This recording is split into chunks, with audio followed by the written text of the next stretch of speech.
Një efektiv i forcave shqiponja ka mbetur i plagosur gjatë një operacioni për kapjen e një personi të shumë kërkuar në Kërqish të Diprës. Sipas burimeve, ngjarja ka ndodhur në momentin kur forcat e policisë janë futur në një banesë trekatëshe për të arrestuar autorin e dyshuar.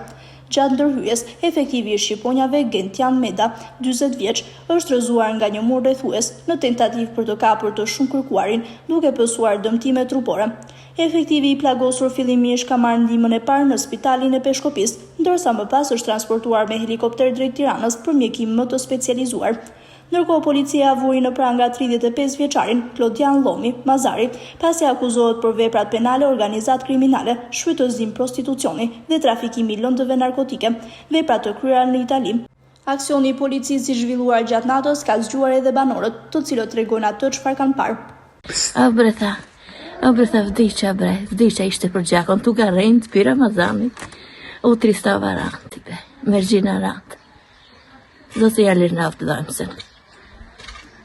Mund ke banesa? Që ta kirurë, e shovish ku jenë të ullat? Po?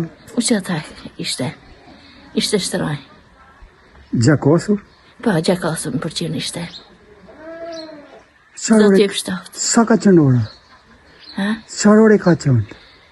Ti vetë nuk e pashtë në qarë ore. E për të raje diku ka rama erët, për s'ke vinë gjopi Ramazanit e këvi tjenë, ta shqishë është ashtone. Nuk e di se qarë ore, unë do të ketë në ora 6.